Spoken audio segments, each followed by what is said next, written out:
Esta es la tarde en el continente americano. Cuando anochece en Europa y amanece en Asia, así cae la tarde en el continente americano y transcurre la noche y el amanecer en el resto del mundo. La tarde. Hola, bienvenidos a la tarde de NTN 24. En nombre de Dania Chirinos, directora de este espacio, en nombre de todo este equipo periodístico y de producción, les quiero dar la bienvenida. Tenemos 2 horas, nos vamos a estar actualizando con lo que está sucediendo en el mundo. Vamos a revisar las noticias, vamos a tener análisis y un poco de entretenimiento. Los invito a ponerse cómodos porque vamos a comenzar. Y lo hacemos en Ecuador. Durante el cierre del juicio por el caso Sobornos, la Fiscalía General ha solicitado que el expresidente Rafael Correa sea condenado a la pena máxima por el delito de cohecho. De acuerdo con el Código Penal ecuatoriano, el delito es penado con hasta 7 años de cárcel. El exmandatario es señalado de tener el dominio de una organización, además el poder absoluto sobre una estructura completa de corrupción, además de ser beneficiario de esos sobornos, beneficiario económicamente, según ha dicho la Fiscalía General. Fausto Yepes, de nuestra cadena aliada Teleamazonas, tiene más información. Amigos, desde Ecuador un saludo. Acá en la Corte Nacional de Justicia, durante este 13º día de audiencia de juicio en el denominado caso Sobornos 2012-2016 por el delito de cohecho, la Fiscalía General del Estado ha pedido la sentencia condenatoria en contra de 20 de los 21 procesados en este caso. Encabeza la lista el expresidente de la República, Rafael Correa Delgado, para quien se ha solicitado una sentencia condenatoria de 8 años de prisión por el delito de cohecho y como autor mediato de este delito. La fiscal general del Estado ha dicho que se trata de una organización criminal que estaba dedicada al cruce de facturas para financiar actividades del partido de gobierno del expresidente Rafael Correa Delgado. La presentación de la fiscalía en los alegatos de cierre ha terminado ya durante esta mañana. Sin embargo, se espera también los alegatos de cierre por parte de los abogados defensores de los procesados. Únicamente uno de los procesados inicialmente no tendría sentencia condenatoria de acuerdo a la solicitud que hizo la fiscal general Diana Salazar. Se trata de un ex funcionario de gobierno que, según la fiscal, únicamente recibía órdenes. En la lista de quienes solicita la sentencia condenatoria están también, por ejemplo, el ex vicepresidente de la República, Jorge Glass, otros de los ministros de Estado que son Walter Solís, María de los Ángeles Duarte, Vinicio Alvarado y el exsecretario jurídico de la presidencia, Alexis Mera Giler. La audiencia continúa en este 13º día y se escuchará ya en las próximas horas los alegatos de cierre por parte de los abogados defensores de los procesados. Hasta aquí nuestro informe desde Ecuador, en Quito. Fausto Yepes, de nuestra cadena Teleamazonas, para nuestros aliados NTN 24 en Colombia.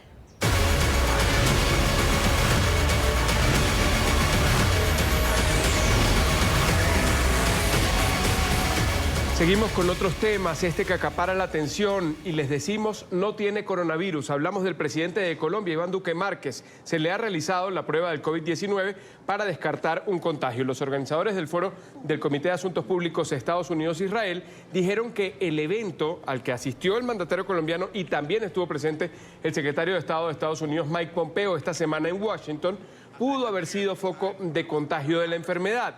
Por precaución, al presidente Duque se le realizaron exámenes médicos. El resultado fue negativo.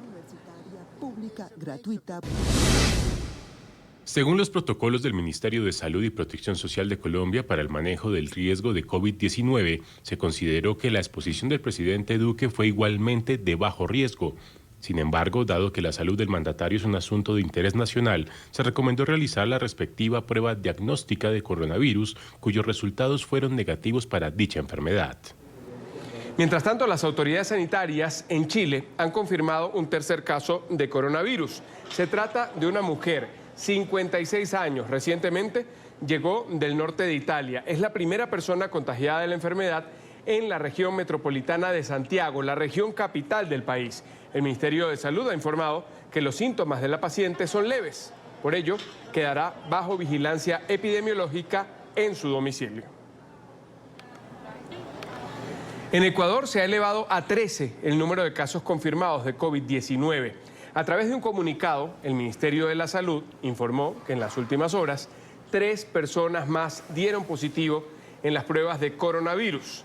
Las autoridades sanitarias destacaron que todas las personas infectadas tienen relación con el primer caso diagnosticado, un caso que fue llamado importado por una persona que regresaba de Madrid.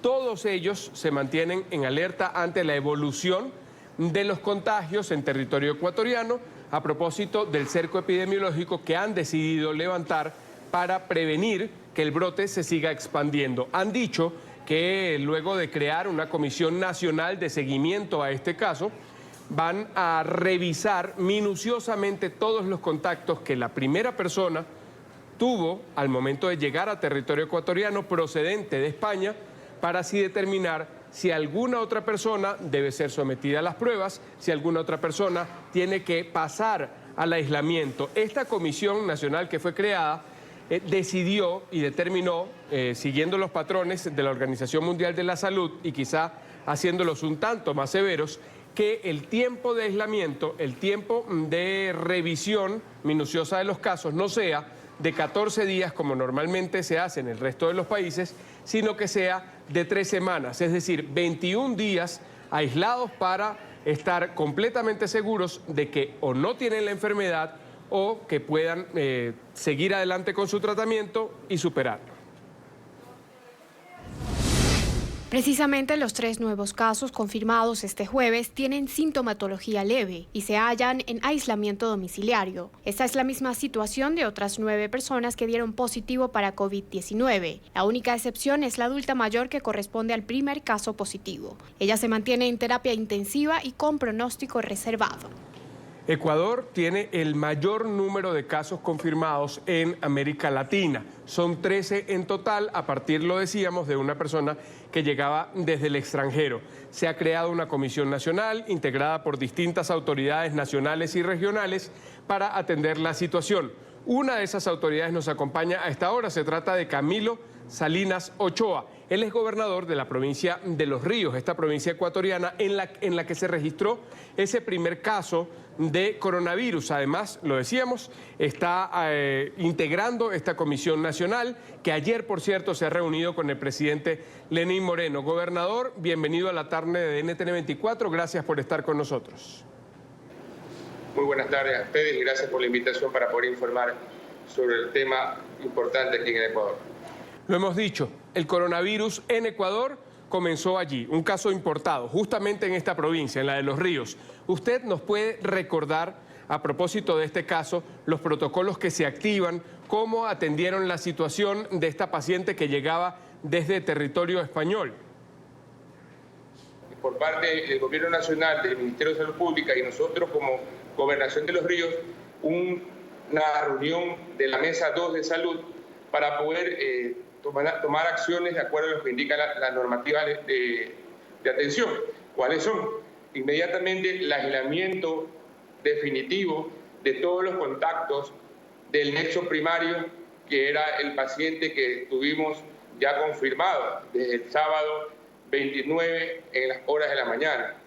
De esta manera sabemos inicialmente que el sábado se pudo determinar dentro del cuadro cercano familiar cerca de 39 familias cercanas al caso primario y 12 profesionales de la salud que estuvieron atendiendo al caso que ya conocemos aquí en Ecuador. Hasta el momento, de acuerdo a la información del órgano regular que es el Ministerio de Salud Pública, nos han notificado que son 13 casos reactivos o positivos y que son directamente del caso primario, es decir, son vínculos o nexos epidemiológicos del caso primario. Hasta la fecha tenemos cerca de 179 se dieron de aislamiento definitivo. Se excluyó en estos días algunos salieron del aislamiento definitivo porque no cumplieron los criterios tanto de cuadro clínico y también cumplieron las normativas de protocolo de aislamiento y han salido favorablemente. Esto quiere decir que no han presentado sintomatología alguna o complicación en el caso directamente que fueron contacto de los familiares. Pero esta persona, la primera de la que hablamos, la que llegó de Madrid, que se le detectó el COVID-19, se le practicó una prueba, luego otra y se confirmó, está actualmente en una condición crítica, es lo que entiendo.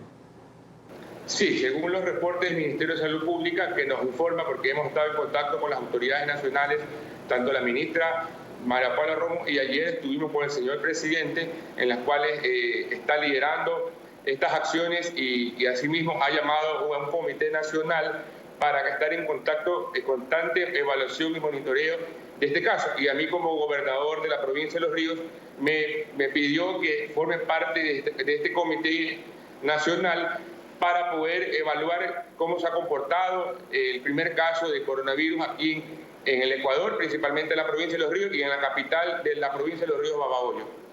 Gobernador, usted estuvo ayer con el presidente Lenín Moreno. Se reunieron precisamente para coordinar las acciones de esta Comisión Nacional Regional que atiende la emergencia por el coronavirus. ¿Qué les dijo el presidente? ¿Qué pasó en esa reunión? Bueno, estuvimos el comité interinstitucional que se creó ya días pasados para lo que son la intervención del coronavirus. Nos pidió mayor trabajo, mayor intervención, evaluó cada institución pública del trabajo que se ha realizado. El presidente ha pedido que le informemos diariamente, segundo a segundo, cómo ha pasado y cómo se ha manejado la situación. Nos pidió también que seamos más enfáticos en que exista una comunicación directa a los medios para que también ellos nos ayuden a difundir que esta es una enfermedad que, si bien es cierto, es nueva, pero sí hay que tener en cuenta que la letalidad de esta enfermedad es mucho menor a otras enfermedades que ya tenemos circulando dentro de nuestro país y en el mundo, como por ejemplo la H1N1, que es una enfermedad que ya la tenemos circulando en nuestra sociedad y que directamente tiene un índice de letalidad mayor al 10%. El presidente nos dispuso a nosotros como gobernador y a todos los gobernadores y a todo el comité interinstitucional que está conformado, que inmediatamente trabajemos con las brigadas Manuel Espejo, con las brigadas Mis Mejores Años de Vida, con las brigadas José Joaquín Gallegos Lara, que son los 3 programas especiales emblemáticos del presidente Moreno y el médico del barrio para visitar a las personas que están dentro de la tasa que nos presenta China de letalidad, que son las personas adultas mayores y personas que tienen sistema inmunológico totalmente deprimido. 3.5% y personas mayores de 65 años. 3.5% el índice de letalidad que hasta este momento le da la Organización Mundial de la Salud al coronavirus a propósito del brote. Considerablemente bajo, lo decía usted, con respecto a otras enfermedades. Por ejemplo, el síndrome agudo respiratorio severo que se registró entre 2002 y 2003. Se han tomado medidas, se siguen tomando medidas, no solamente en China, en Wuhan, en la provincia de Hubei, que es el epicentro de este brote, sino también en Europa. En Italia está el mayor número de contagiados a propósito del coronavirus en territorio europeo. Desde hoy y hasta el 15 de marzo van a estar suspendidas las clases. En China prácticamente están confinados en sus casas, particularmente allí, como lo decía, en Hubei. ¿Qué medidas adicionales a las que ya están en vigor va a tomar la administración del Ecuador, el Ejecutivo y ustedes en esa comisión que han conformado interinstitucional, nacional y regional? En Babahoyo, que donde yo estoy como gobernador, representante del presidente Moreno, es el único ciudad en el Ecuador que está suspendida todos los eventos masivos. No tenemos en este momento clases en el Ecuador, en la zona costa, hay que decirlo porque estamos en periodo de vacaciones. Eso también ha ayudado un poco a establecer mecanismos sí preventivos con los docentes. Se ha capacitado cerca de 2.000 docentes aquí dentro del sector perímetro del Cantón Babahoyo, que es la capital de la provincia de Los Ríos. Al inicio se suspendió eventos públicos en el Guayas, pero ¿por qué se suspendió en eventos masivos en el Guayas? Porque el caso primario estuvo directamente en una clínica particular en Guayaquil y después fue transferida con todos los protocolos y normativas de bioseguridad a un hospital de tercer nivel de especialidades del Ministerio de Salud Pública, que es un hospital del Estado. Entonces, para prevenir algún tipo de coinfección dentro de este traslado, la ministra María Paula Romo, que es la ministra de Gobierno, dispuso la suspensión tanto en Guayaquil y en Babahoyo, los eventos masivos. Levantó esta medida con la disposición del Ministerio de Salud Pública, quien es el ente rector del manejo del coronavirus. Lo levantó el día martes o miércoles, si no me equivoco, pero se mantiene en la provincia de Los Ríos, en Cantón Babahoyo. Quiero agradecerle a Camilo Salinas Ochoa. Él es gobernador de la provincia de Los Ríos, en el Ecuador, donde se detectó el primer caso de coronavirus y además forma parte de esa comisión interinstitucional en territorio ecuatoriano que se encarga de monitorear el tema del coronavirus. Muchísimas gracias por haber estado con nosotros. Tenga una buena tarde. Muchas gracias a ustedes y es importante que tengan conocimiento de lo que ha hecho el gobierno nacional aquí frente a esta nueva enfermedad que está viviendo 79 países del mundo. Saludos. Un saludo para usted. Se está haciendo allí en el Ecuador, se hace en el resto de los países de América Latina en los que se ha detectado el virus y se hace también en Estados Unidos. Hoy, hace apenas minutos, el Senado de los Estados Unidos aprobó un proyecto de ley de financiamiento de emergencia por 8.300 millones de dólares para combatir la propagación del COVID-19. Esta iniciativa ya había sido avalada ayer por la Cámara de Representantes. Este dinero va a ser utilizado para ampliar las pruebas del nuevo coronavirus en la población. Otras medidas de prevención son adoptadas también en la Unión Americana. Por ejemplo, el muy conocido y tradicional Festival Ultra, este festival de música electrónica que cada año se realiza en Miami, ha sido cancelado en su edición 2020. Sobre ello nos habla desde Miami Paola Serna y nos reporta además lo que ha sucedido alrededor de las medidas que se toman en la Unión Americana. Paola, buena tarde. Hola, ¿qué tal? Muy buenas tardes. Pues bien, de manera bipartidista fue aprobado en la Cámara de Representantes de los Estados Unidos este presupuesto de 8.300 millones para enfrentar el coronavirus aquí en los Estados Unidos. Esto triplica la suma que había pedido la Casa Blanca. Posteriormente deberá ser aprobado posiblemente el día de hoy en el Senado para ser firmado por el presidente Donald Trump. Estos recursos que han sido aprobados serán utilizados en la investigación para tratar de dar con esta vacuna para el coronavirus y también para apoyar a los organismos de salud, tanto estatales como locales.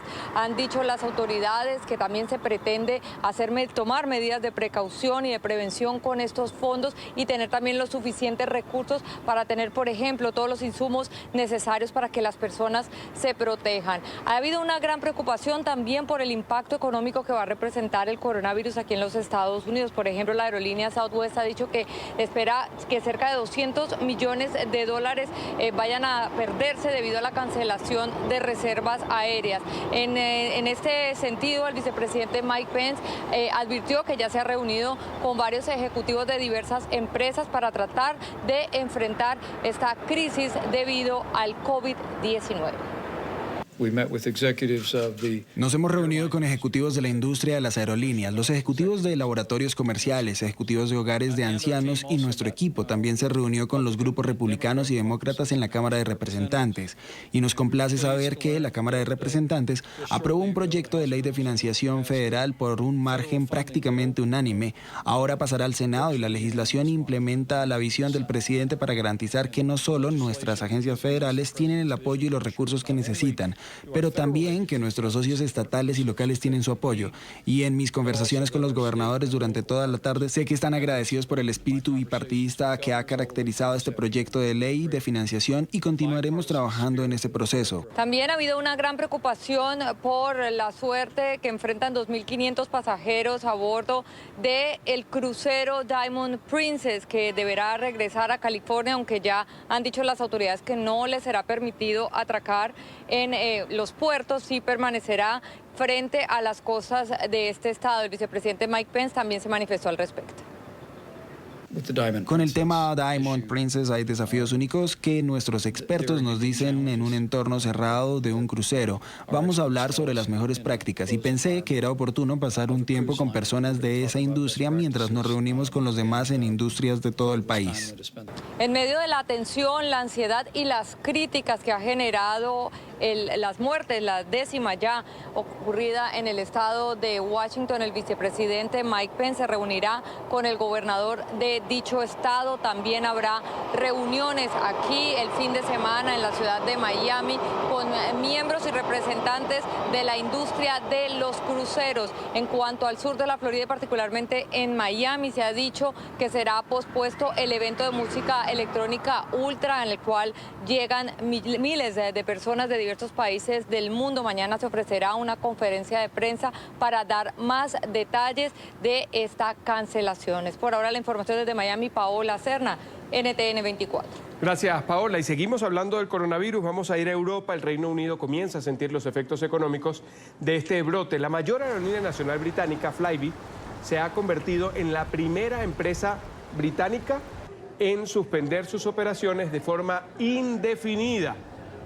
Hablan de una quiebra de esta compañía, esta que conecta todos los rincones del país con los principales destinos europeos. Esto pone en riesgo alrededor de 2.400 empleos. El gobierno británico asegura que va a ayudar a los empleados a encontrar un nuevo trabajo y además va a tratar de que otras aerolíneas se hagan cargo de esas rutas que en territorio británico solamente eran cubiertos por la aerolínea Flybe, que está en quiebra. Es la situación que se reporta desde el punto de vista económico en el Reino Unido a propósito del brote del coronavirus. Han tenido efectos, lo ha tenido en la economía, lo ha tenido en el deporte, lo ha tenido incluso en la empresa del turismo y del entretenimiento a propósito de aquellos eventos que son suspendidos porque de forma masiva acuden personas y distintas administraciones regionales y locales toman estas decisiones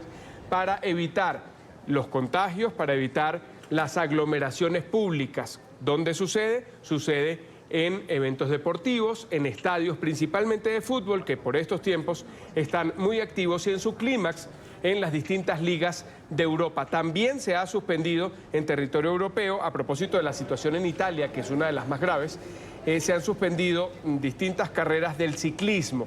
Una de ellas, la Tirreno Adriática, en la que iban a participar también corredores, ciclistas que estaban activos en la Vuelta Ciclística de los Emiratos Árabes Unidos y que resultaron afectados, entre ellos un latino, un colombiano. Se extreman las medidas de precaución en Europa para intentar contener este brote del coronavirus, su expansión. Hoy ha entrado en vigencia el cierre de escuelas y universidades en Italia. Lo decíamos, en el norte está el mayor foco de la enfermedad en territorio europeo.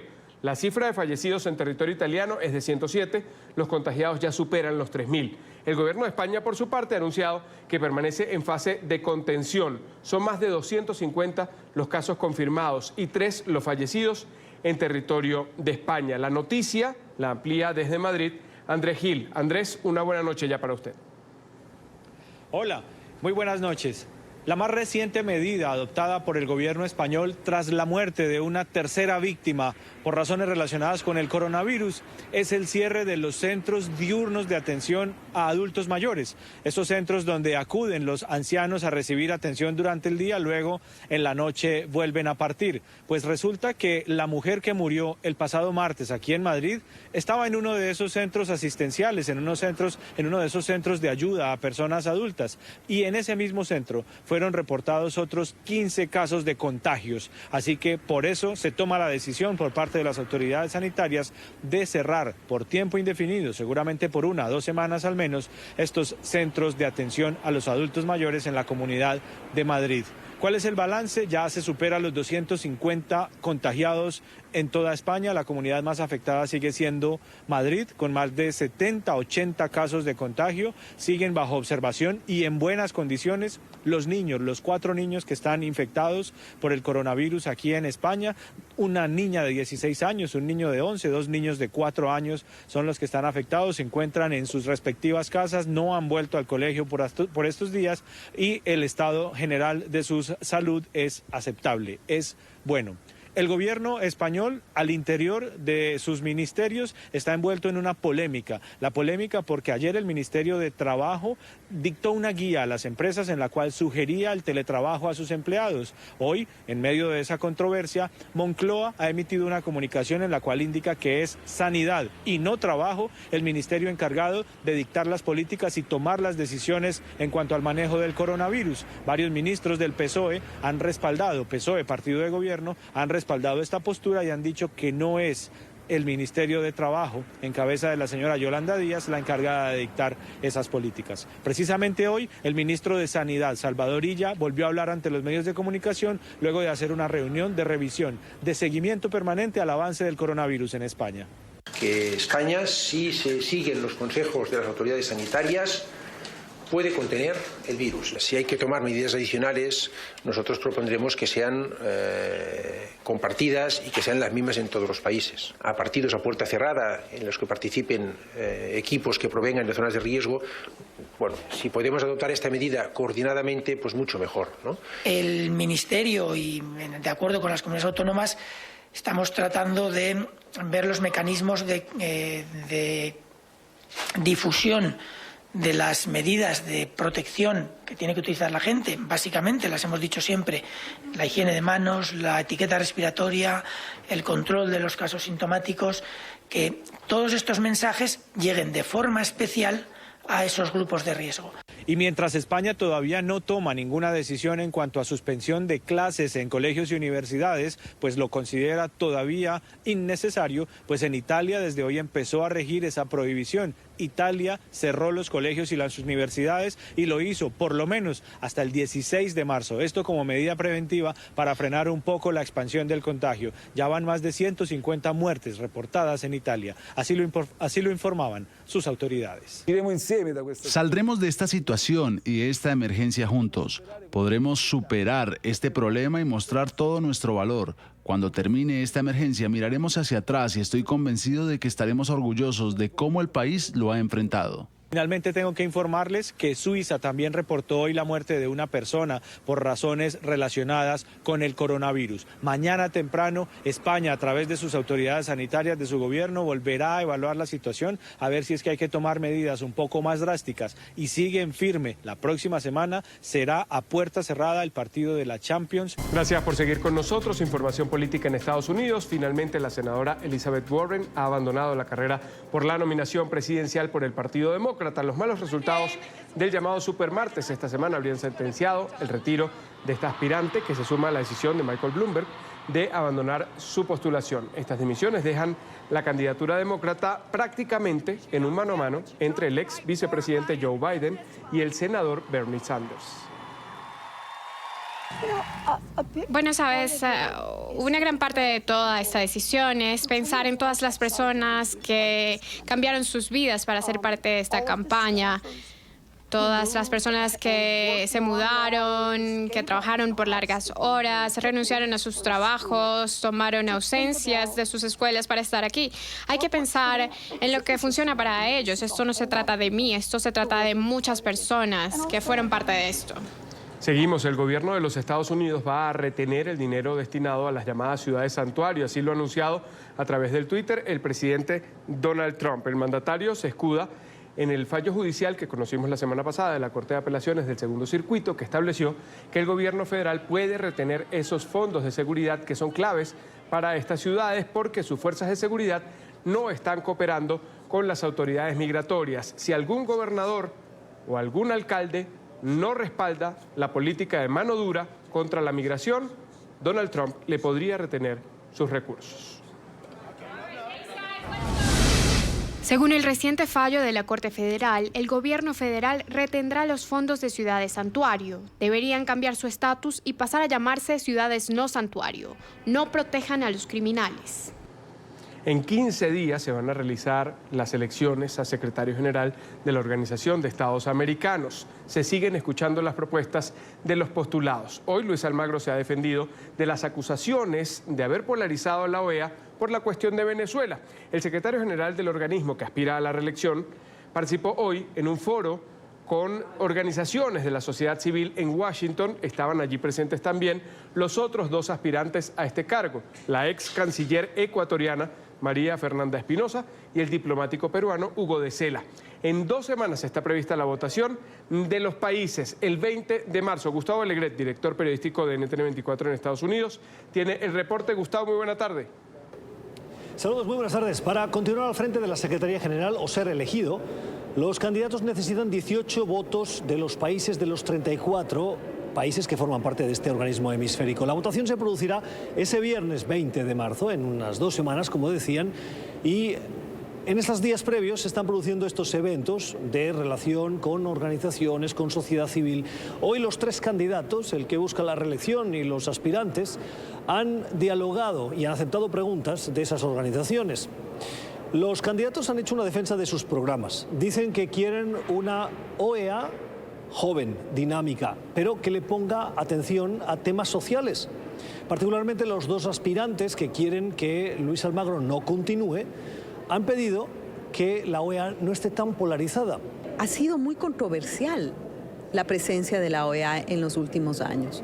Es controversia, es querer hacer política con 140 caracteres del Twitter. Y es un problema, porque aquí quienes deciden son los estados. Imparcialidad quiere decir escuchar a todos, escuchar los argumentos de todos, realmente actuar con seriedad, que sea predecible lo que va a hacer la OEA, que cuando se escuche la opinión de la OEA dicen, ah, ya, la OEA dice, la OEA opina. No el secretario o secretaria opinan. Es la organización, la institucionalidad hay que preservar. Venezuela es la peor crisis política de la región, la peor crisis humanitaria, y no la podemos enfrentar con palabras vacías. No podemos hablar de cosas como vamos a fomentar tareas de cooperación internacional y vamos a llevar adelante un diálogo y vamos a hablar de estos temas cuando estemos acá en la organización.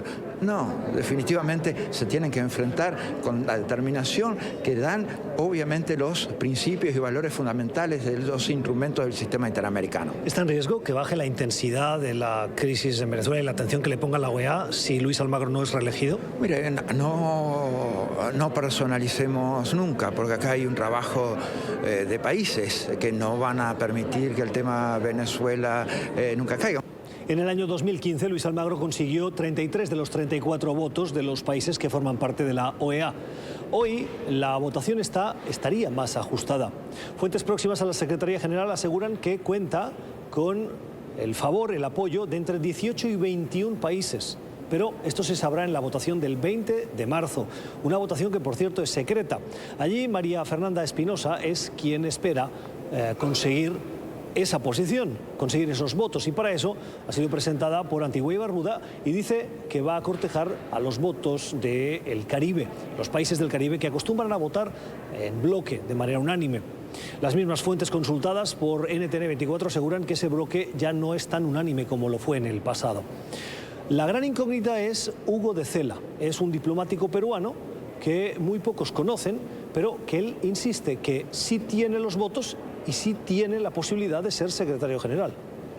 ¿Cuál es su estrategia para conseguir la secretaría general o por qué usted está en la liza si realmente no parece que tenga los apoyos necesarios? Yo no tengo idea de por qué afirma usted eso. Yo creo que sí tengo los apoyos necesarios. ¿Quién le apoya? En este momento es un poco prematuro estar revelando nombres de países porque este es un proceso que todavía está desarrollándose, pero para el 20 yo no veo mayor problema. Según expertos del organismo hemisférico, el juego de Hugo de Cela es presentar la carta de si ninguno de los otros 2 candidatos consigue llegar a esos 18 votos, que los países optarán por una tercera vía, la suya. María Fernanda Espinosa ha sido catalogada como la candidata que tiene el favor del régimen de Venezuela, aunque ella lo niega. Y Luis Almagro está manteniendo en los últimos días un perfil muy bajo porque se siente muy cómodo, seguro de su reelección. La última palabra la tendrán los cancilleres el 20 de marzo.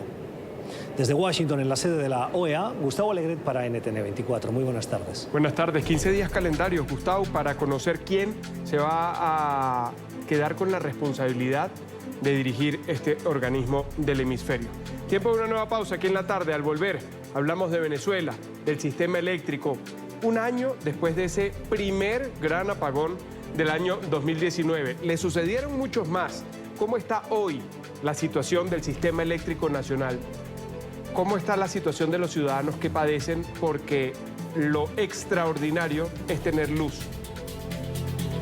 Lo vamos a revisar al regreso. Quédense con nosotros. Ya regresamos con La Tarde.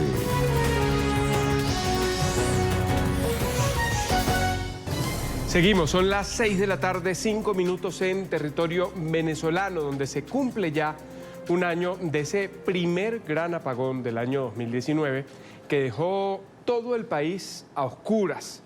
Las fallas continúan en el sistema eléctrico nacional. Durante el 2019 fue así. Arreciaba en algunos estados del país, más al extremo occidente, en el estado Zulia, Maracaibo a oscuras.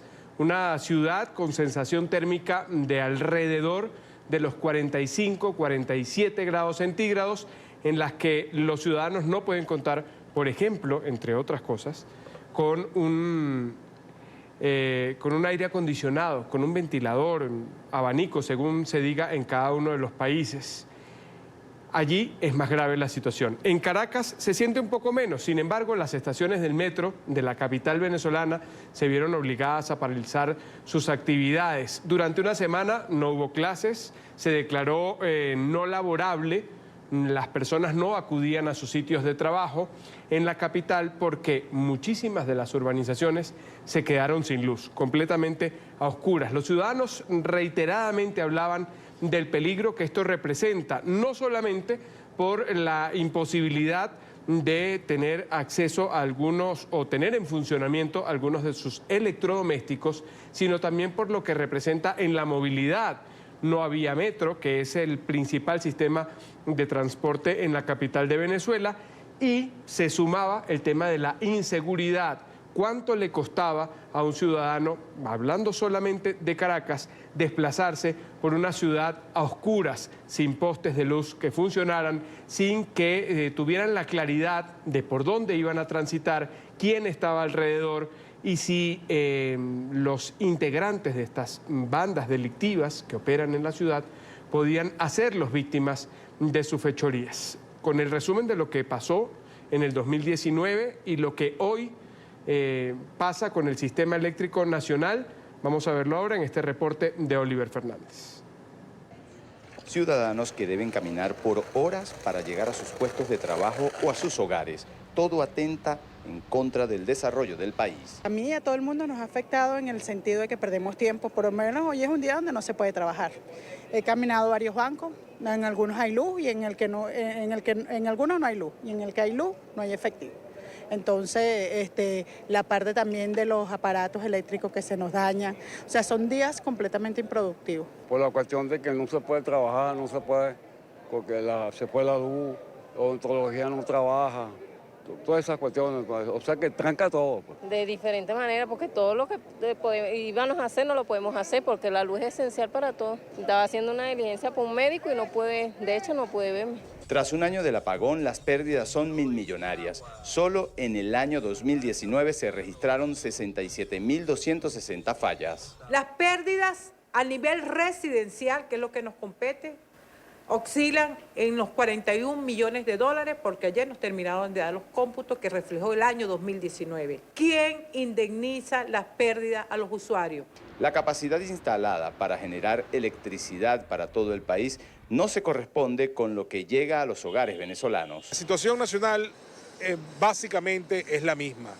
Nosotros tenemos una capacidad instalada para generar 34.000 megavatios en todo el país.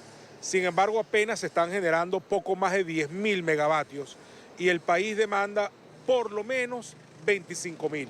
Como ciudades fantasmas, así han sido catalogadas las capitales de los principales estados del país. La situación es grave, al punto de que hay una importante migración interna, ciudadanos que se han mudado a Caracas, donde aún funcionan algunos servicios. Estado Zulia, del estado Táchira, Mérida, Barinas, Falcón, hacia Caracas, hacia Aragua, hacia Carabobo. Se está yendo más a los estados centrales. Se vienen porque la falla eléctrica ya no deja, por ejemplo, los niños, están en riesgo de perder sus estudios, el tema médico, el tema de los comercios siempre cerrados, los puntos de venta no funcionan, la banca paralizada, entonces tienen que emigrar a los estados centrales donde supuestamente se va menos la luz, porque en estos estados los bloques no son de 4 y 4 horas, como supuestamente es el racionamiento. Los bloques son de 12, 14 y 16 horas. La crisis eléctrica es una cadena que afecta el agua, el metro, los bancos, las clínicas y hospitales. Además, implica pérdidas millonarias y contribuye al subdesarrollo. Ese es el panorama que se vive en Venezuela.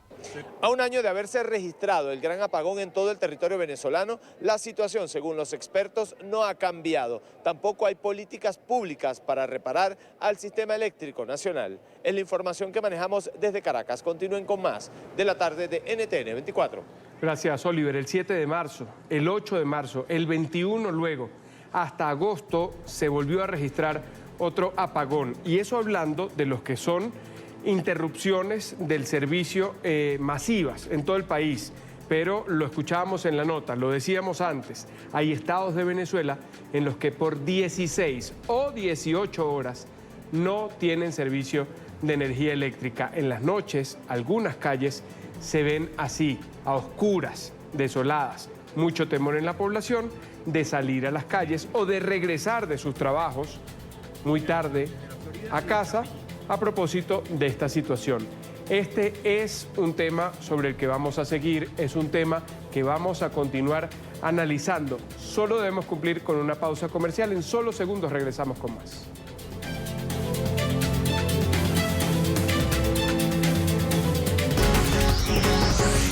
Ya regresamos con La Tarde. 5 de la tarde, 17 minutos en Caracas. El segundo al mando del madurismo en Venezuela, Diosdado Cabello, amenazó nuevamente a los trabajadores de la prensa. Aseguró que se generan falsos positivos orquestados, dice él, por el jefe de prensa del presidente interino, Juan Guaidó. Diosdado Cabello, en su programa semanal, a través de la señal del canal del Estado, la que pertenece a todos los venezolanos, pidió a los organismos de seguridad que investigue este caso, algo que para defensores de libertades y derechos representa un nuevo esquema de persecución y de amedrentamiento. Él ha dicho textualmente que no se diga que yo no lo advertí. Luis Alejandro Laya nos tiene el informe en Caracas. Luis. Hola, buenas tardes. Defensores de derechos y libertades en Venezuela, como la ONG Espacio Público, han rechazado las acusaciones de Diosdado Cabello. Ha señalado el segundo del madurismo que desde el equipo de Juan Guaidó, principalmente su jefe de prensa, Eduardo Rodríguez, acompañado por medios de comunicación, generan falsos positivos sobre violencia. Esto al referirse a los hechos ocurridos el pasado fin de semana en el occidente de Venezuela, cuando fue atacado a disparos Juan Guaidó.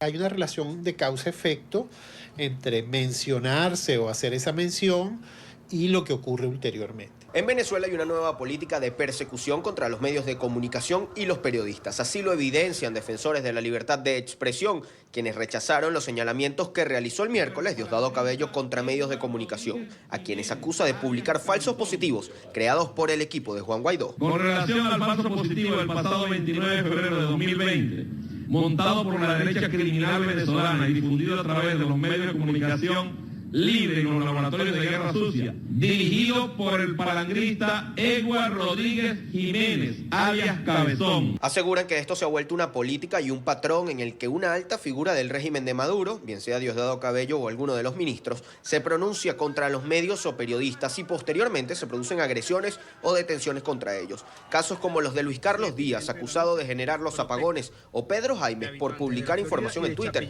demuestran estas actuaciones. Y esa consideración del enemigo interno se traduce en que pueden ser víctimas de violencia, tanto violencia en las calles cuando hacen cobertura o violencia institucional. Desde el Parlamento venezolano también salieron al paso a estas acusaciones, asegurando que buscan es una escapatoria tras los hechos en los que atacaron a disparos a Juan Guaidó y varias personas resultaron heridas. Después de que hacen las cosas, entonces tratan, al ver que eso tiene repercusión internacional y que siguen desnudándose ante el mundo entero, entonces tratan de desmontarlo. Ante el pronunciamiento de Cabello en su programa de los miércoles, el comisionado del Gobierno interino para los Derechos Humanos, Humberto Prado, denunció la persecución hacia los medios de comunicación y también hacia líderes del Gobierno interino ante la Comisión Interamericana de Derechos Humanos. Asegura, se ha vuelto una política de Estado. También defensores de derechos humanos señalan que estas acciones son acompañadas por la actuación de los cuerpos de seguridad del Estado, que no hacen justicia para evitar la violencia. Este sistema está siendo utilizado como herramienta de persecución política y de impunidad para un sector determinado. Por eso, quienes han agredido a los periodistas no tienen una investigación abierta. Desde el Parlamento venezolano han rechazado estas acusaciones. También han ratificado la convocatoria para el próximo día martes 10 de marzo, cuando marcharán hasta el Parlamento venezolano. Saldrán desde el este de la ciudad de Caracas. Diosdado Cabello ha asegurado y denunciado que habría un nuevo falso positivo que sería orquestado para ese día, para generar violencia. Desde Caracas, Venezuela, para la tarde de NTN 24, Luis Alejandro Laya. Crítica la situación, lo decía Luis a propósito, gracias Luis por el reporte, de lo que viene después cuando se dan este tipo de mensajes, cuando se envía este tipo de mensajes en un público en el que cala, en un público de radicalismo que apoya, respalda el régimen de Nicolás Maduro y que actúa luego, hablamos de los colectivos violentos, que actúan luego en contra de los periodistas cuando son mencionados por algún alto funcionario del régimen. En este caso ha sucedido con Diosdado Cabello y a propósito de lo que pudiera suceder a Eduardo Rodríguez, el jefe de prensa del presidente interino Juan Guaidó. Él ha hablado a través de la red social Twitter, agradeció a las personas que le han acompañado, que han estado con él, que le han enviado mensajes a propósito de esta situación en la que lo deja en un estado de vulnerabilidad a propósito de que en el andar diario de su profesión y de su vida misma pudiera estar en riesgo, él o su familia, a propósito de lo que ha hecho, que es informar sobre lo que sucede en Venezuela, lo que sucedió ese sábado en Barquisimeto, en el centro occidente del país, en el que grupos armados, personas armadas, se acercaron hasta el presidente interino con pistolas, algunos de ellos identificados. Se hablaba de una persona, una mujer funcionaria, concejal allí en el estado Lara, en el centro occidente de Venezuela, que estuvo presente con un arma de fuego allí alrededor de esta actividad en la que participaron personas que salen a las calles a propósito del llamado no solo de Juan Guaidó, sino de los diputados a la Asamblea Nacional, de los dirigentes políticos, para que en Venezuela se pueda retomar la democracia, se pueda volver a la institucionalidad. Esto es lo que sucede en Venezuela, esto es lo que ha denunciado un grupo de organizaciones no gubernamentales por la amenaza velada a través del canal del Estado venezolana de televisión por parte de Diosdado Cabello.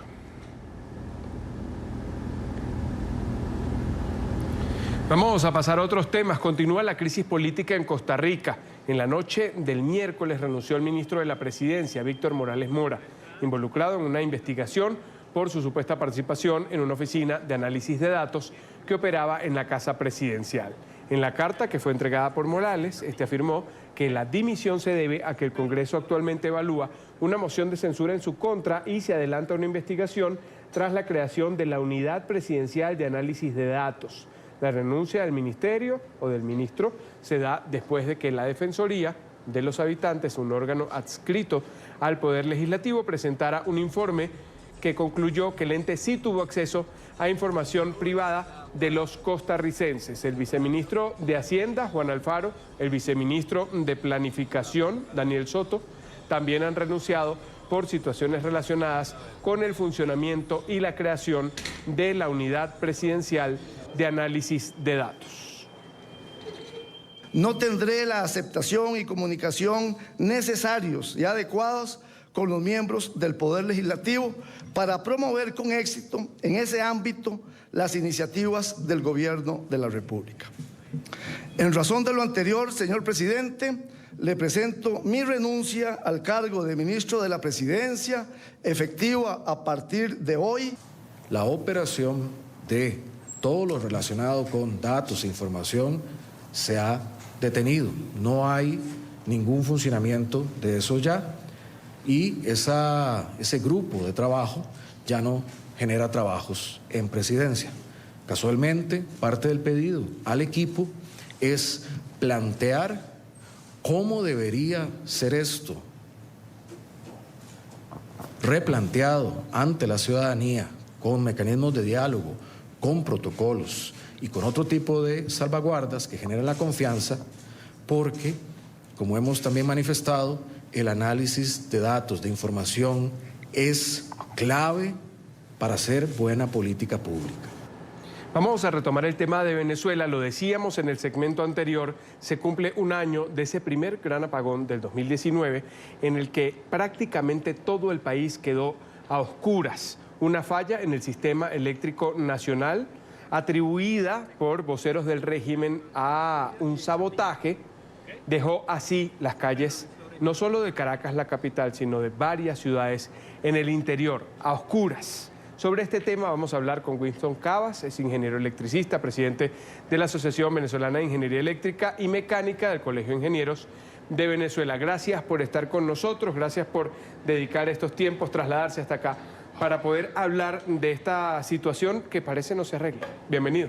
Sí, muchísimas gracias por esta oportunidad que nos brinda de decirle a Colombia, a Venezuela y al mundo sobre la situación de nuestro sistema eléctrico nacional. ¿Cómo está hoy? A propósito de lo que pasó hace un año, el 7, el 8, el 21, no hubo clases por un mes, no hubo trabajo, se declaró no laboral o no laborable para atender la situación. Se dijo de un sabotaje, en otras ocasiones se han hablado de animales, de ratas, de iguanas, de personas, de gente que corta cables, de un ataque electromagnético dirigido por el imperio interplanetario, cualquier cantidad de cosas. Pero desde ese momento hasta hoy, ¿cómo está el sistema eléctrico? ¿Se ha logrado recuperar? El sistema eléctrico venezolano es vulnerable, frágil, inestable y está en igualdad de condiciones después del 7 de marzo o peor que el 7 de marzo del 2019. ¿Pero usted dice vulnerable a estos ataques cibernéticos o vulnerables por la falta de mantenimiento, por la falta de inversión y por la desatención? Qué buena pregunta y tu afirmación es exacta. Es vulnerable por la falta de mantenimiento, por la falta de combustibles para las termoeléctricas, por la corrupción, por la desinversión y por la desidia del gobierno venezolano. ¿Y qué, frente a eso, qué se puede hacer? ¿Cómo sobrevive un ciudadano en Venezuela cuando se dice que 18 horas pasan sin servicio eléctrico? 30 horas vivió la población de Puerto Cabello en el estado Carabobo hace 2 semanas. La ciudad de Maracaibo tiene racionamiento de 12 y 24 horas. El suroccidente del país, lo que es Táchira, Trujillo, Mérida, Barinas, el sur de Apure, el suroccidente del Zulia, vive en serio y profundo racionamiento porque se depende actualmente del desarrollo hidroeléctrico del Bajo Caroní, producto de la inversión de los años de la democracia civil, se construyeron esos desarrollos hidroeléctricos. Hoy, Venezuela no tiene combustible para las centrales termoeléctricas y es por ello que hay racionamientos y hay grandes fallas en estos centros poblados del país. Se depende actualmente del desarrollo hidroeléctrico del Bajo Caroní, de Carobachi, de Macagua y del desarrollo hidroeléctrico Simón Bolívar, conocido como el Guri. El Guri, el más grande de Venezuela, referencia en Latinoamérica y también para el mundo por su funcionamiento, por esta gran construcción. ¿Qué ha pasado con ella? ¿Qué ha pasado con ese punto que era emblema de los venezolanos, que era emblema del funcionamiento correcto para satisfacer las necesidades en energía eléctrica de prácticamente todo el país? Orgullo de la ingeniería venezolana. El Guri tiene instalado en su construcción civil aproximadamente unos 10.000 megavatios. Macagua tiene 2.300 megavatios, Carobachi algo similar. En total, en el desarrollo hidroeléctrico del Bajo Caroní hay aproximadamente 14.000 a 15.000 megavatios hidroeléctricos y el país depende de cómo se encuentre ese desarrollo hidroeléctrico. Hoy nosotros vemos con preocupación desde el exilio. Le decimos al país que la ingeniería venezolana está pendiente para asumir el reto cuando se produzca el cambio de gobierno en nuestro país, para recuperar el sistema eléctrico nacional y recuperar a nuestro país. Personas caminando porque no sirve el metro de Caracas, porque no funciona cuando no hay servicio eléctrico. Personas, yo lo decía en la parte anterior, para tratar de describirlo, en Maracaibo, en el estado Zulia, una sensación térmica, digamos, 45 grados, 47, sin un aire acondicionado, sin un ventilador, que pueda ayudarles a sobrellevar este tema del clima. ¿Cómo se vive así?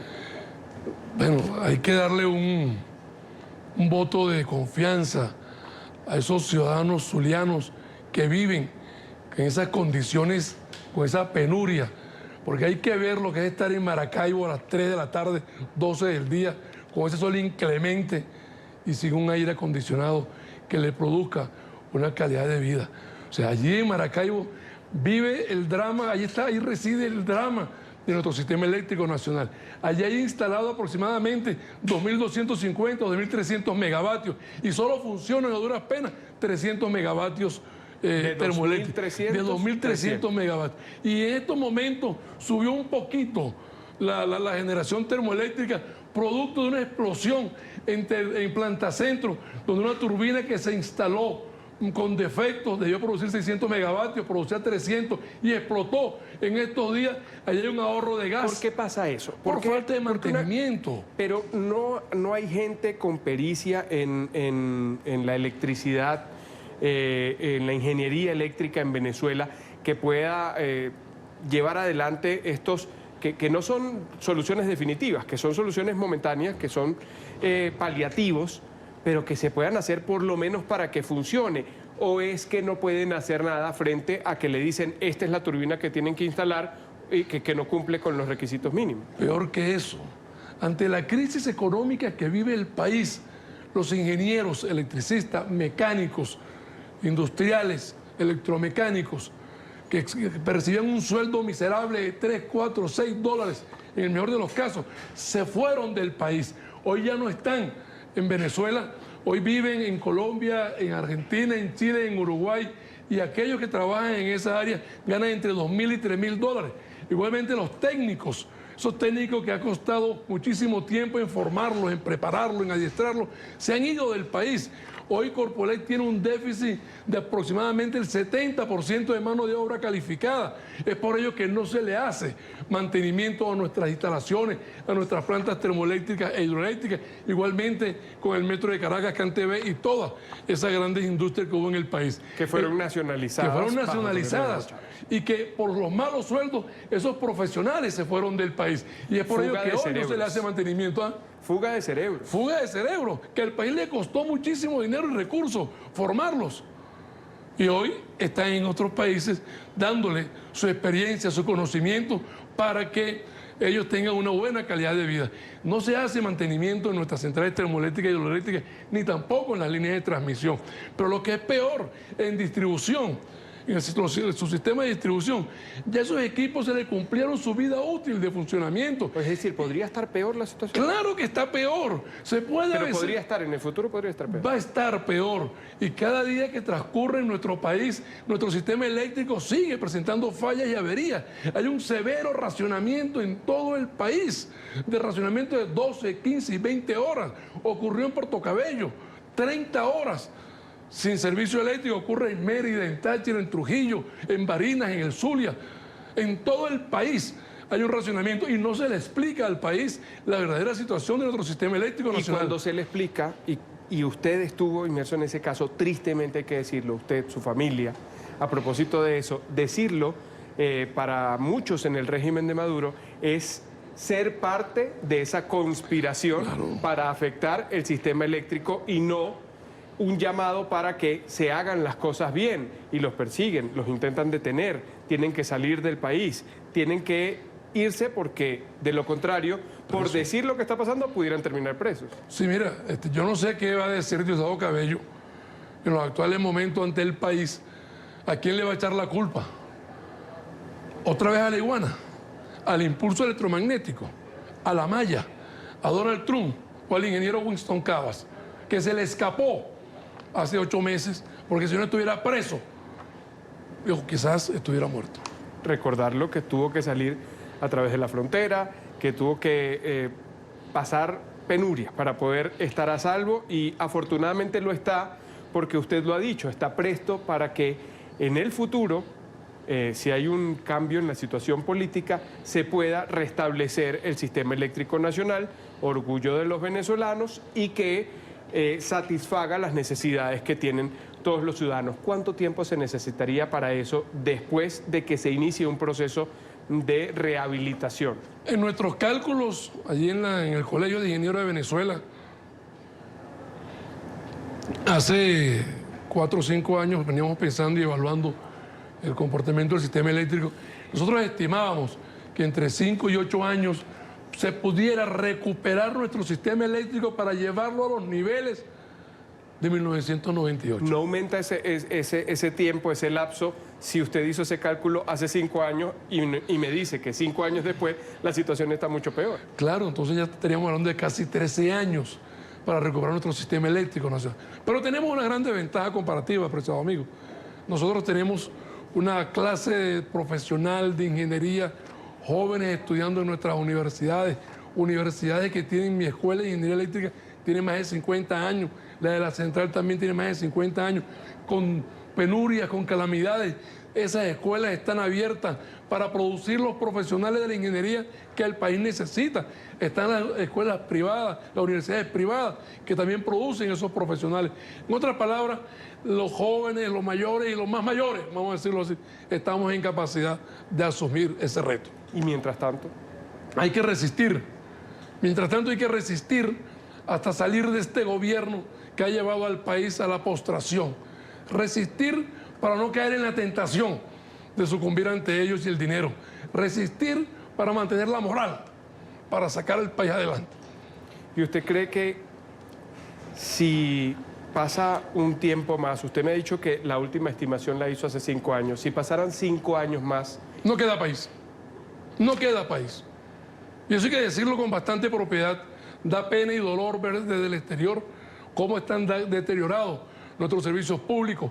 El metro de Caracas no funciona, los hospitales no funcionan, CanTV no funciona, Corpoelec por supuesto no funciona, PDVSA dejó de producir y de sacar petróleo y producir los combustibles, y hay un solo responsable de que PDVSA esté en esas condiciones, y es el extinto presidente Hugo Chávez, que hoy cumple años de muerto. Él votó 20.000 años de experiencia de PDVSA, y por eso es que PDVSA no produce no saca barriles de petróleo ni produce diésel para nuestras centrales termoeléctricas. Eso hay que decirlo con propiedad a Venezuela y al mundo. El gran responsable de la crisis que vive Venezuela es Hugo Chávez Frías y por supuesto su heredero Nicolás Maduro Moros. Pero yo me voy a quedar con esa esperanza que usted nos da cuando asegura con vehemencia y se siente las ganas de querer hacerlo, de que se pueda recuperar el sistema eléctrico nacional. En ese lapso, usted decía que hace 5 años se estimaba 8 años y ahora serán 5 más, serán 13. Pero hay esa voluntad de llevar adelante un proyecto que pueda hacer recuperar lo que fue en Venezuela un sistema eléctrico interconectado y que cubría todas las necesidades y que incluso tenía la posibilidad de llevar energía más allá de la frontera. Pero además está expresado en un documento. O sea, nosotros hemos participado activamente desde el Colegio de Ingenieros con la Asamblea Nacional, con el presidente Juan Gerardo Guaidó Márquez, en la elaboración del Plan País. Allí están reflejadas todas las propuestas para la solución de los distintos problemas que tenemos los venezolanos. Winston Cavas, ingeniero electricista, presidente de la Asociación de Ingeniería Eléctrica y Mecánica del Colegio de Ingenieros. Un cerebro que se pone a disposición para recuperarlo y, le repito, nos quedamos con esa idea. Muchas gracias por haber estado con nosotros. Siempre a la orden y a la disposición de ustedes. Y que tenga muy buen día. Antes de hacer la pausa, lo decía el señor Cavas, 5 de marzo del año 2013, 4:25 de la tarde, oficialmente el régimen de Venezuela anuncia que había muerto Hugo Chávez. 5 de marzo del 2013, han pasado 7 años ya a propósito de esa situación en la que el régimen reconoció en voz de Nicolás Maduro, con voz entrecortada, 4:25 de la tarde hora local, que había pasado esto y lo reconocía, aunque había información que decía que había sucedido antes. Última pausa en la tarde, ya regresamos.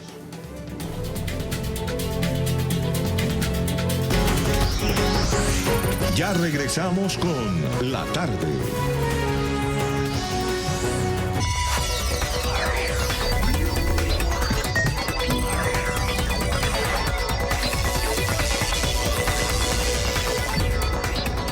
Hoy es jueves, hablamos de ciencia, salud y tecnología. Aquí en La Tarde de NTN 24 está con nosotros Álvaro Dávila.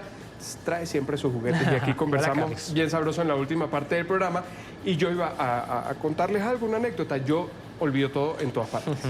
Y me pasa, no es solamente que se me olviden las cosas, sino que, por ejemplo, el teléfono, lo dejo y me voy, lo olvidé y me regreso, tengo algo en la mano, lo dejo, agarro el teléfono y dejo esa otra cosa.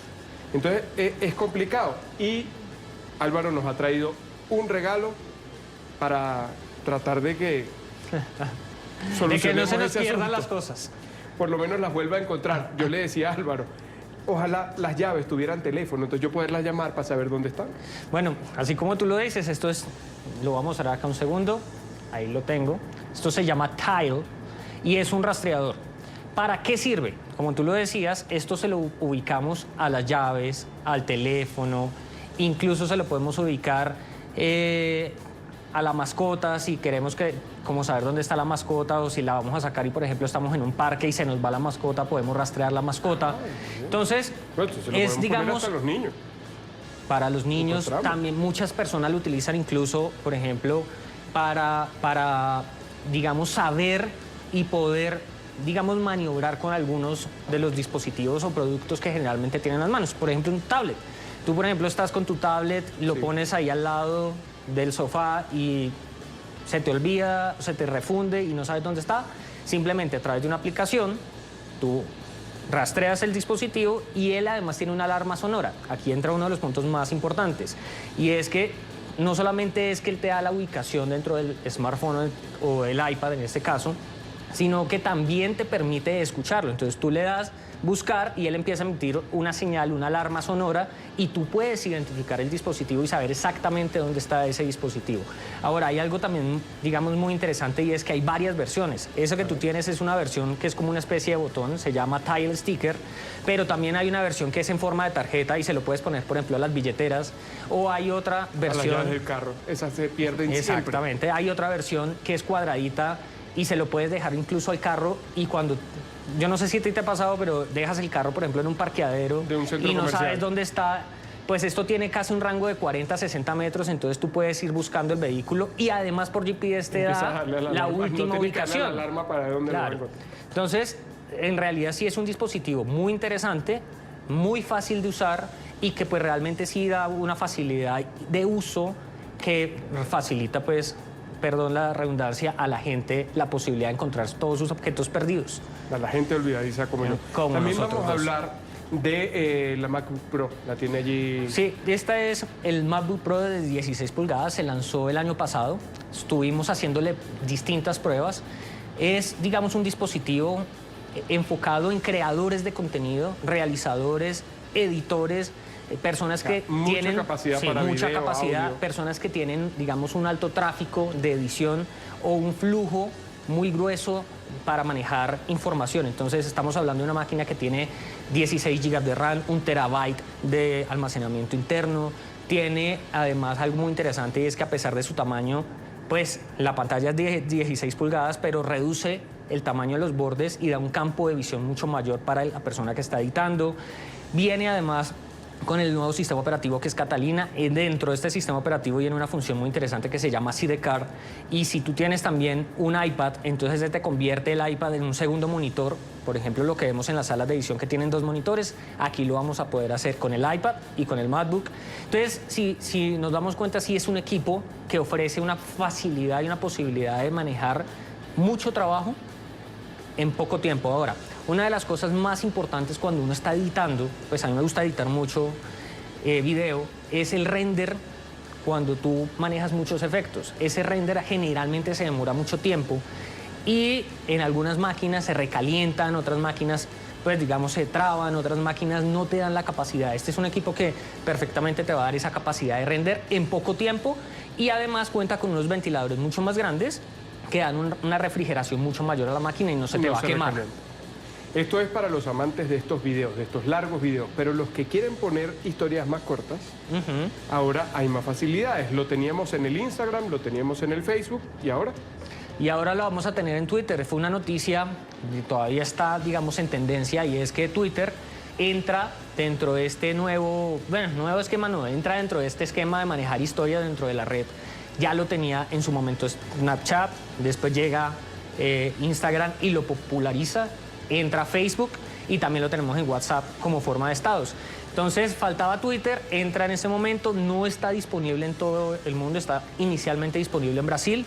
Están haciendo como esos tests y esas pruebas directamente en este país. Poco, ¿no? Pero yo diría que falta muy poco para que llegue a todo el mundo. Ahora, tiene unas capacidades muy interesantes y es que, al igual que haces con las otras redes sociales, te va a permitir hacer unos posts, unas historias desde la parte superior de la aplicación, con video, con GIF, puedes mandar, digamos, las figuritas que uno generalmente manda, los animojis, puedes manejar videos cortos. Entonces te va a ofrecer, digamos, todas las posibilidades que ofrecen los demás. Digamos que cuando se hizo el comunicado, Twitter enfatizó mucho en que lo que quiere es generar la posibilidad de que las personas creen el contenido, puedan hacer una mayor interacción de ese contenido, pero además puedan controlar el tiempo de su contenido. ¿Por qué? Porque muchas personas en Twitter lo que hacían era que posteaban sus tweets, escribían sus mensajes, pero no les gustaba tener ese mensaje durante mucho tiempo. Incluso muchas veces lo borraban porque no les gustaba que todo el tiempo estuviera moviéndose. Ya. Para eso crea realmente Twitter esta nueva opción que se llama Flits. Mensajes que tienen una vigencia. Una vigencia, 24 horas. Les estoy contando esto que está ocurriendo. Exacto. Y ya pasó. No se queda allí en mi perfil, no se queda en mi timeline. Dura 24 horas, igual que las demás plataformas. Se llama Flits. Y, pues, como te decía, la idea es que las personas generen una interacción con todos sus usuarios, con todos sus seguidores, y lo hagan de una forma entretenida y sencilla. Exacto. Que no vaya más allá, que no vaya como más regularmente, como regularmente con un sucede. Que piensa que Twitter siempre, a ver, cuando uno habla de, por ejemplo, de Instagram, uno habla de una red social mucho más interactiva, mucho más atractiva, mucho más visual. Generalmente el público es un público que es mucho más receptivo, más emocional. Cuando hablamos de Twitter estamos hablando de una plataforma que es más noticiosa, más de momento, más de combate, más de generar debate, más informativa, más crítica. Y necesitaban esto también para generar un mayor tráfico y una mayor interacción y que la red social pues se mueva y tenga un mayor flujo de información. Ahora, piensa que desde el punto de vista de publicidad también va a ser muy llamativo porque ahora, al tener esas historias también, las personas que manejan, digamos, algún tipo de publicidad van a poder poner esa publicidad durante 24 horas y a las 24 horas simplemente se va a eliminar. O sea, ahora vamos a tener más influencers. Es una nueva forma también de incentivar esa parte dentro de la plataforma que pues siempre se ha dicho que no es la mayor cantidad como sucede en otras como Facebook. Y que sea serio, ¿no? Además, porque ese es un punto importante. Vamos a hablar ahora de una aplicación. Me llamó la atención cuando usted me lo planteaba, para hacer una revisión de cómo nos va en la semana. A veces tenemos buenos días, otras veces no son tan buenos, pero pues siempre tenemos la oportunidad de mejorarlos. Hay una aplicación, Mood Notes. Mood Notes. ¿De qué se trata? Bueno, Mood Notes es una aplicación un poco curiosa, por eso fue que como que quería mencionarla hoy. Es una aplicación que te va a permitir llevar un registro detallado de todos tus pensamientos o de tu parte emocional del día cotidiano. Es decir, si te sientes feliz, te sientes bravo, te sientes estresado, vas a poder ingresarlo en esta aplicación. ¿Un diario? Que es una especie de diario. Es como además si tuvieras un psicólogo, porque cuando tú vas donde el psicólogo, ¿qué te dice el psicólogo? Cuéntame todo lo que ha pasado en tu día cotidiano, en tu semana. Es exactamente igual. Tú vas a ingresar todos esos datos dentro de la aplicación y esa aplicación además tiene una base científica, entonces te va a permitir contrastar al final y hacer como un balance y una estadística de cómo estuviste realmente en la semana y lo que debes cambiar. Ahora, hay un punto interesante y es que combate dos situaciones que son muy complejas en las personas y es la ansiedad y la depresión. Entonces, al tú saber qué es lo que está pasando durante la semana, durante tu día cotidiano, pues vas a poder saber qué es lo que necesitas cambiar, qué necesitas variar y además qué es lo que te está llevando a tener esas emociones en el día a día. Entonces, uno mira, pero es una aplicación, tú la puedes descargar perfectamente, tanto en Android como en iOS, y es una aplicación que pues lo que te decía, aunque es muy sencilla, pues sí ofrece digamos, un grado de salud mental para las personas muy alto, porque le permite de una u otra forma hacer eso que a veces nos dicen y es una autoevaluación de lo que estamos haciendo en nuestro día cotidiano. Nuestra crítica, lo podemos ir poniendo allí. Además es muy interesante porque son caritas. Entonces tú vas poniendo como la carita del día, más bravo, menos bravo, así histérico, bravo, no sé. Entonces es muy interesante. Vamos a empezar a hacerlo y el otro jueves... Vamos a ver cómo nos va. ¿Cómo nos va? ¿Cuál fue el balance? Gracias, Álvaro, Ciencia, Salud y Tecnología en este jueves. Carlos, muchas gracias a ti por la invitación. Bueno, nos vemos la próxima semana. Llegamos al final de la tarde. Recuerden seguir nuestras cuentas de Twitter, revisar además el desarrollo de todas las noticias internacionales. Se actualizan minuto a minuto en nuestro sitio web ntn24.com. En nombre de Daniela Chirinos, de un equipo periodístico y de producción aquí detrás que hace posible este programa, les agradezco por haber estado con nosotros. Hasta la próxima.